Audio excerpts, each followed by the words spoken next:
Welcome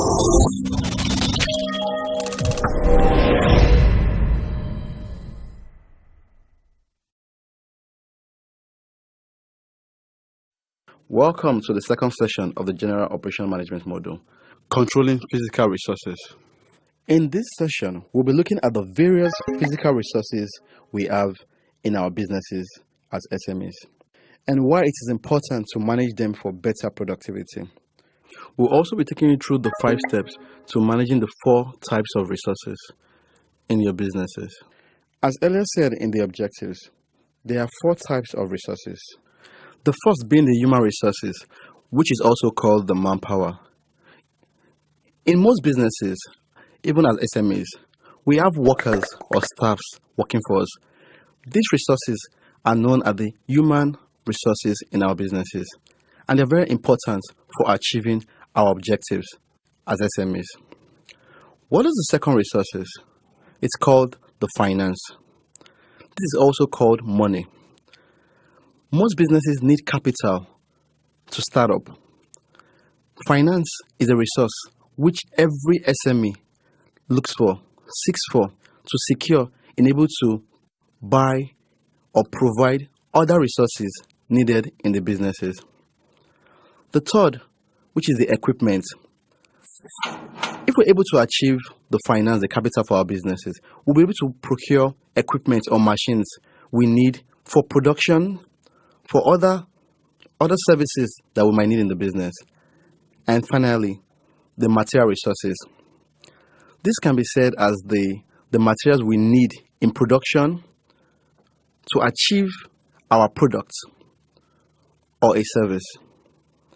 It can come in terms of, in agriculture, feeds; in construction, the cement and the sand used in building; in fashion, the fabric used; and in education, the books and the pens used are all the material resources.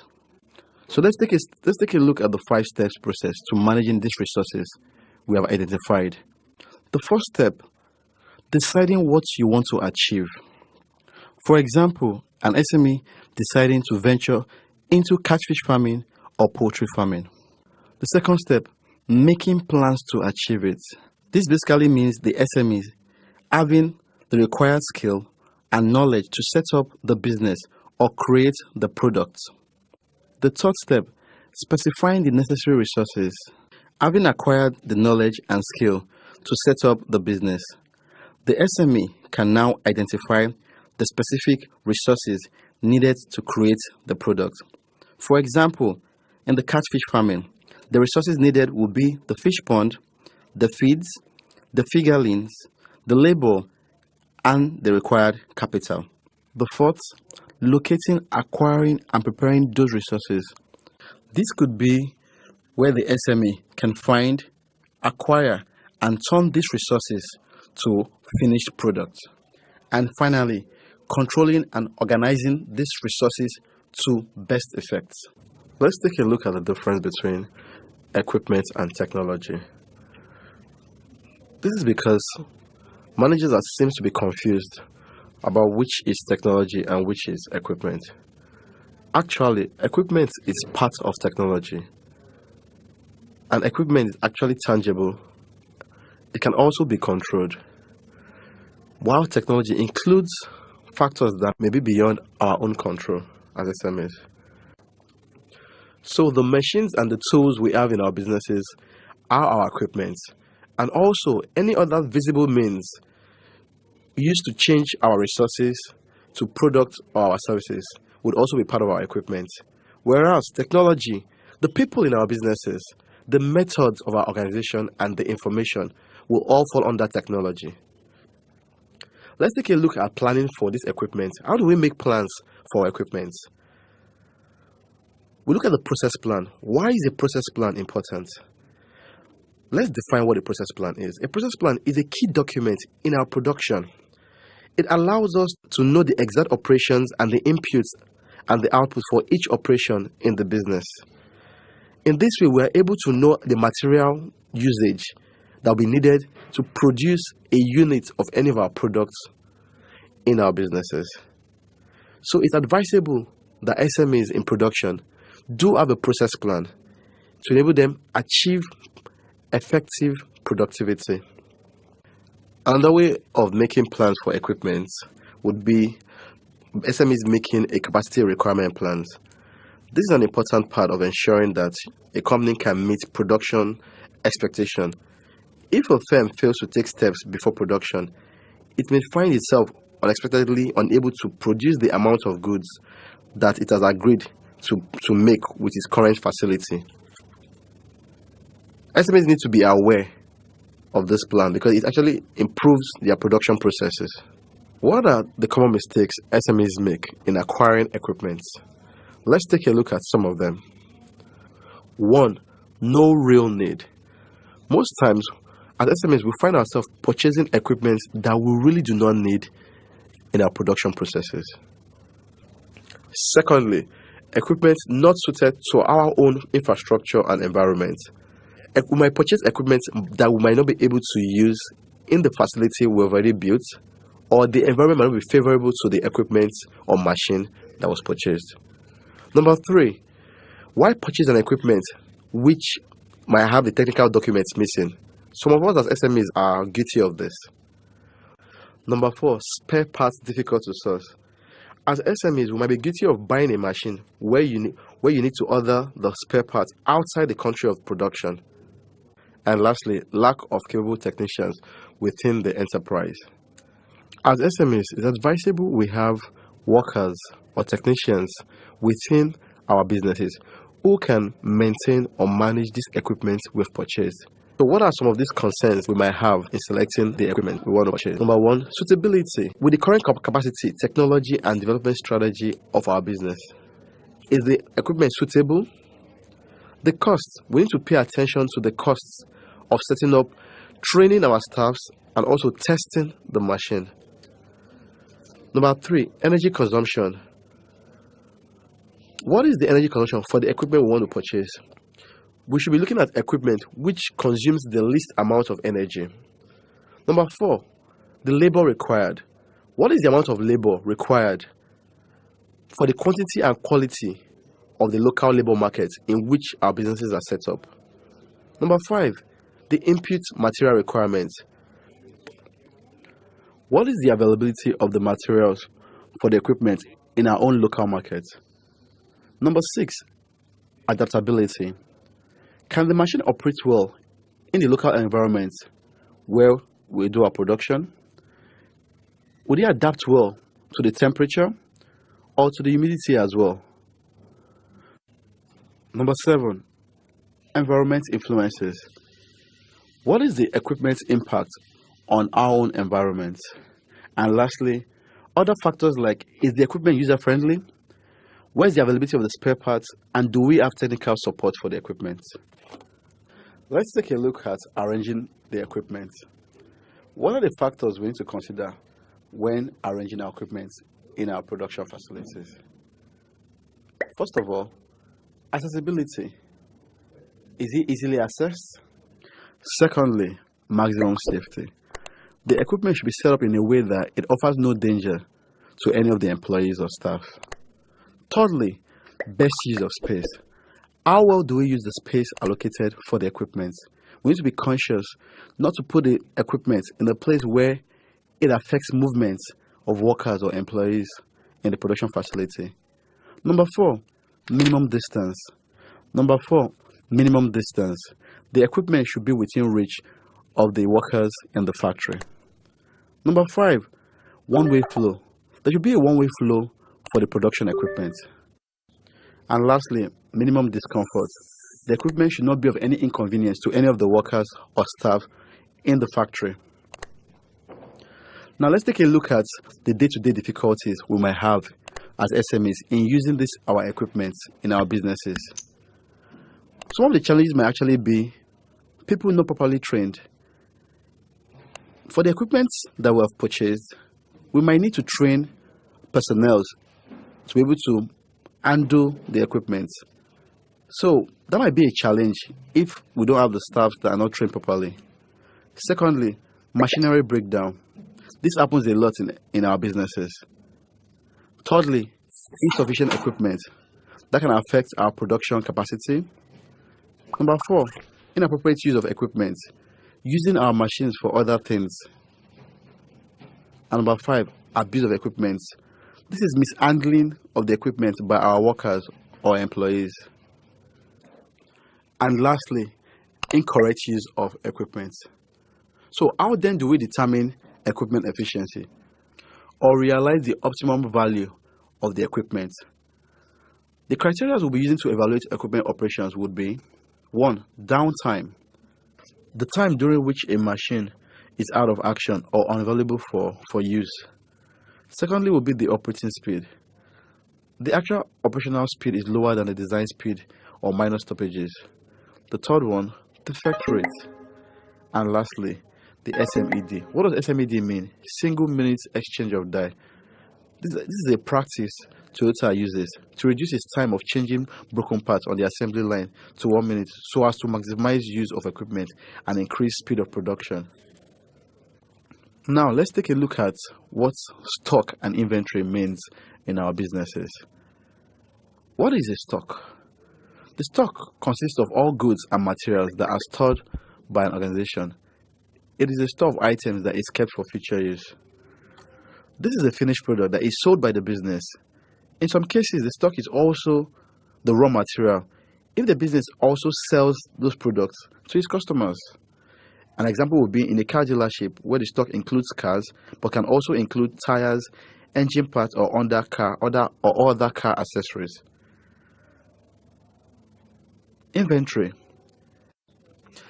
Inventory is a list of the items held in stock. It includes, in a small business, finished products as well as the raw materials used to make the product, the machinery used to produce its products, and the building in which the products are made. In other words, anything which goes into producing the item sold by the business is part of its inventory. Let's now take a look at managing our inventory. There are two methods in which we can manage inventory. The first being dependent demand method. What does this mean? It's an assumption that the demand for an item is directly related to the demand for other items, with this relation used to control our stock. The second method is called the independent demand method, an assumption that the demand for an item is independent of the demand of any other item. Let's take the example of a car. The car, as finished good, is produced and held in inventory as independent demand item, while the raw materials and components used in the manufacture of the finished good, which is the car, derives its demand from the demand for the car and is hence categorized as what? Dependent demand inventory. Let's take a look at the basic principles of stock control as SMEs. What are the problems of holding stock? High stock equals high expense, and low stock equals high risk. As SMEs, we need to note that stock is an expense and not a source of profit. Also, stock value usually makes up 50 to 60% of an enterprise's capital. Goods in a warehouse do not have any profit until they are bought. Before that, they are only an expense. If there are insufficient materials, the production of the enterprise may be risked. This will also lead to greater expenses. So, what are the costs associated with keeping our stocks? The fundamental principle of stock control simply says, keep the minimum stock in the minimum amount space for the minimum period of time. Now, let's take a deeper look into the inventory strategy under the dependent demand method. We have three different strategies which can be employed by SMEs. The just-in-time, they call the JIT. Secondly, the materials requirement planning, MRP. And lastly, manufacturing resource planning, MRP. So what is the just-in-time? JIT is an inventory strategy companies employ to increase efficiency and decrease waste by receiving goods only as they are needed in production process, thereby reducing their inventory costs. This method requires producers to forecast demand accurately. Materials requirement planning, MRP. A MRP information system is a sales forecast based system used to schedule raw materials, deliveries, and quantities, Given assumptions of machine and labor units required to fulfill a sale forecast. And finally, MRP2, which is manufacturing resource planning. This involved from early material requirement planning system by including the integration of additional data such as what? Employee and financial need. This system is designed to centralize, integrate, and process information for effective decision making in scheduling, design engineering, inventory management, and cost control in manufacturing. So now let's take a look at the independent demand method. There are two typical systems of stock control: the perpetual inventory and the periodic inventory. What is the perpetual inventory? In this inventory system, the stock is checked regularly, and when the stock reaches a certain level, a new order is placed. That certain level is called the reorder level. For every other product, the ordered quantity would be fixed. Whereas in periodic inventory, the stock is checked periodically, which can be every week, month, or quarter, and orders are placed accordingly. Ordered quantities would vary for each order. Note, in order to manage stock well, managers must know the answers to the two questions: when to order and how much should be ordered. There are some factors which we need to consider when determining the quantity of the order. Number one, the quantity of the stock on hand. Number two, average usage level. Number three, cost of placing an order. And finally, stock cost. How much to order depends on the inventory system which is used by the enterprise or the business.